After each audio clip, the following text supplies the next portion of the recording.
Well, I've come not far from Dave and Patnaree's home, around the corner almost, not even a kilometre, to what the land that they are developing as a farm.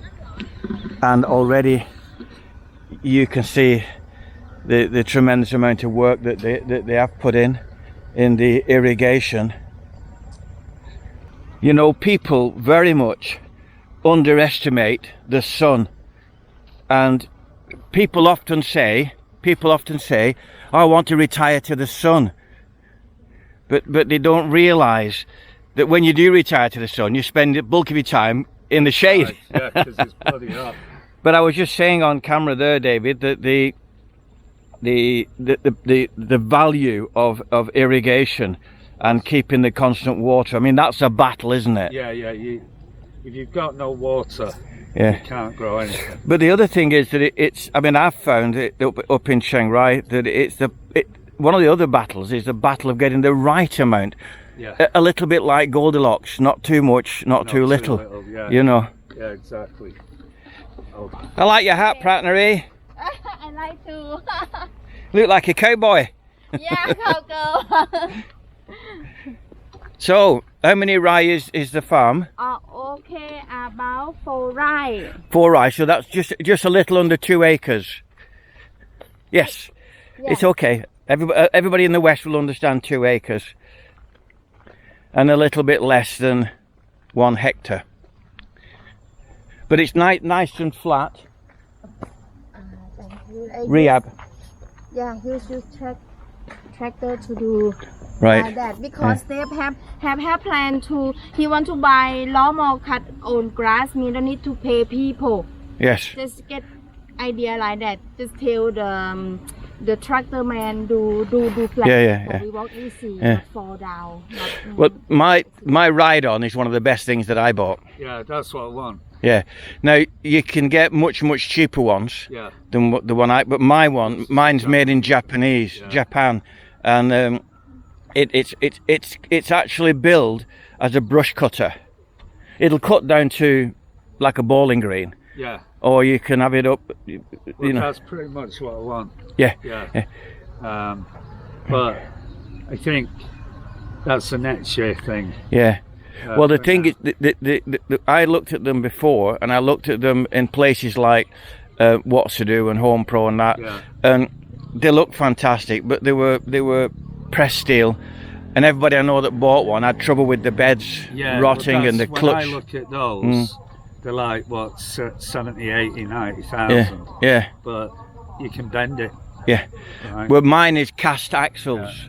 And a heavy subframe, and mine, I mean, I did have to change the engine in mine, but that was my fault, because I was going to the farm on the lawnmower, which is 5 kilometers away. Then I was mowing 10 acres of farmland. Right. It wasn't meant for that. But it'll eat this. Something like mine will eat this. Well, that's the idea, that in the morning, 5 o'clock, I could sit there with my coffee and just drive along. Yeah. Right. That's the idea. Yes. And at the front there, that's where we're going to build the house. Right. Yeah, hopefully. It's going to be great. Where does the sun rise? Sunrise is there. And goes that way. So yeah. What makes you, just an interesting question, what makes you want to build a house at the front rather than out the way at the back? Well, that's a good question. I just think it's safer for the farm to right, be okay. seen. Right, okay. If it's all hidden by, and plus I want to solar, right? Yeah. So the sun is going to be up there. Yeah, you want the solar. If solar wants to be facing this way, doesn't it? Realistically. Right. If it's at the back, you can see it's going to be shaded quite a bit. Yeah. So that's the idea. So how many trees have you got planted now, Patnaree? 4 rows. 80. 83. Yeah, 80 trees. Yeah. Right. and the water the first time not enough because I use only one pump, but I open only half, and now it's work half. So more water. it's like a drip. Yeah. Yeah, dip is okay. We're going to.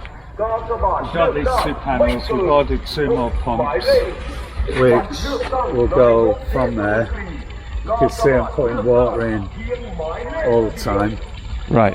So this is groundwater that's going into And there. it's constantly filling all day. So that's your reservoir out of the groundwater. Yeah. Right. Okay. So in theory, you've got the groundwater pump there. You'll have 3 pumps in there, and that should give enough pressure. Right. For 1 ride at a time, 2 rides at a time. Either way, it should do. Do you?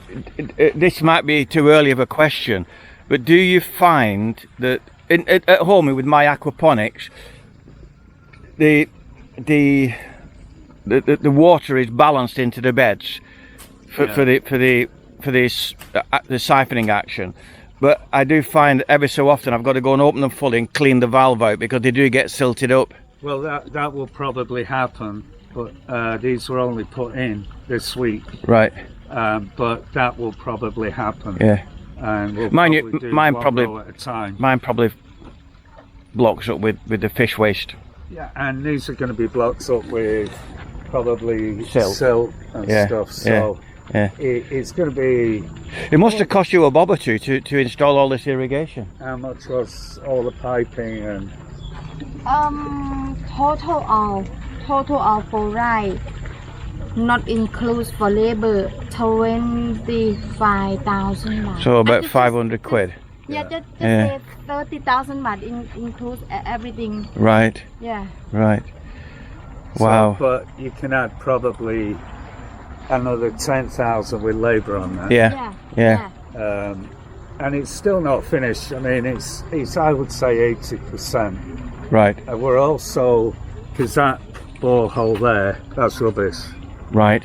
Sometimes it's got water, sometimes it's got nothing. Really? Right now it's switched on. You can see the pipe there. There's nothing coming out. Right. Right. And when it does, it's 10 minutes. Right. So How deep is it? We're digging another one. Yeah. Yeah, that'd be okay for a house.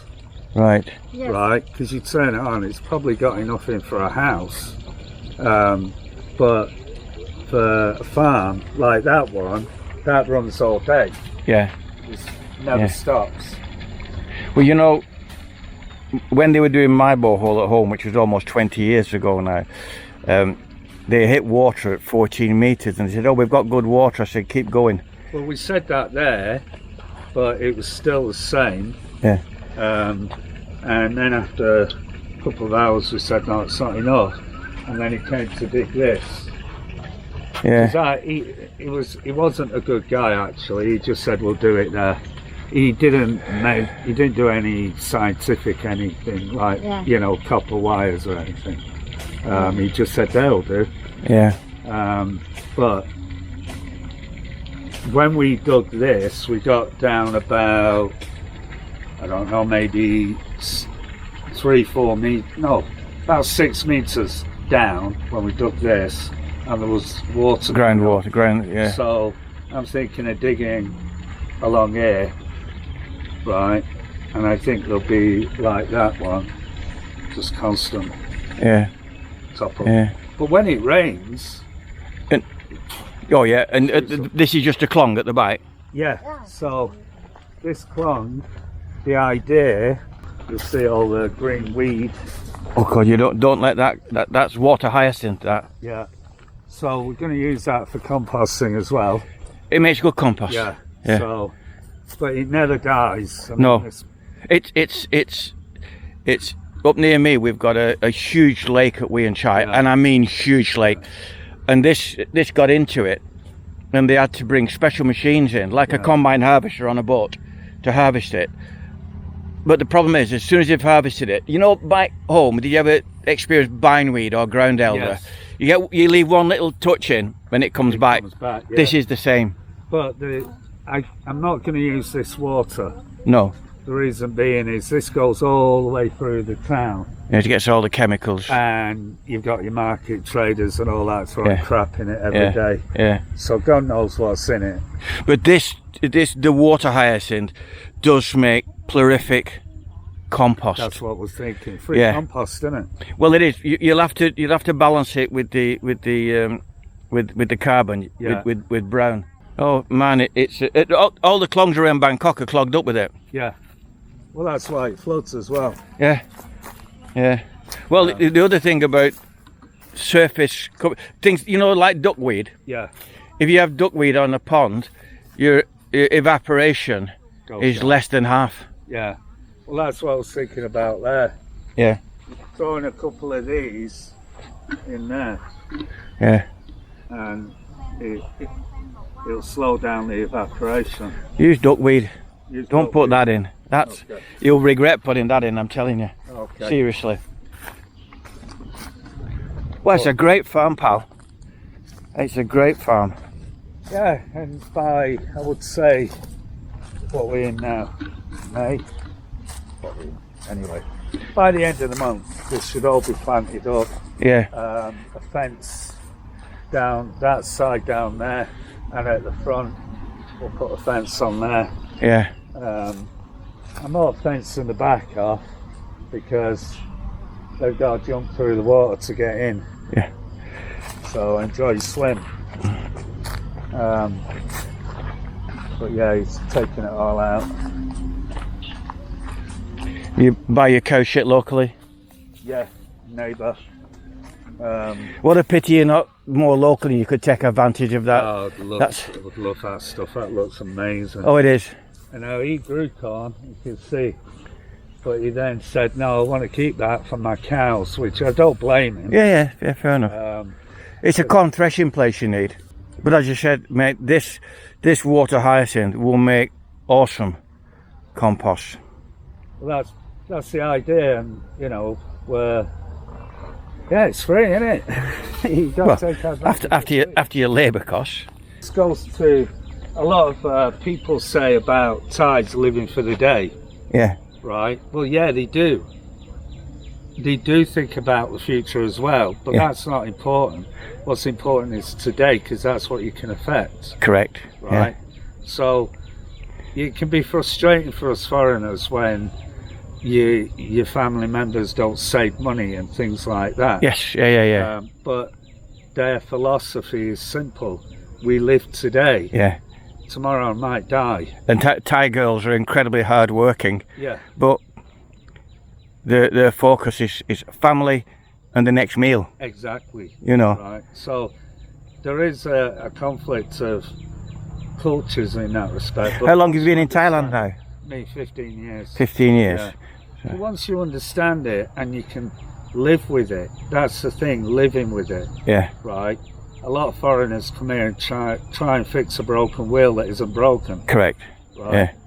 Well, I did with my brothers-in-law at the farm. What I didn't realise, I expected that when I built the farm and everything was turnkey, go in and make money. Where I failed, I didn't take into account that they weren't farmers, they're hunter-gatherers. Yeah, exactly. You know. And this is one of the reasons I don't employ Patnaree's family. Yeah. Because it's their deal, but it's not my deal. Yeah. And these guys, they don't have any they have a financial stake because it's their salary. Yeah. Right? But I'm also using their knowledge. Yeah. Right? Some of the things I've decided to do here, Nai has gone, what are you doing? You're mad. Yeah. And once he's explained it, I've done. Gone, oh, right, okay, I've done exactly the same. But I'm not a farmer. No, me neither. Well, I'm going to leave now and head for Mukdahan, which is 300 kilometers away and about a 4-hour drive to see Jeff.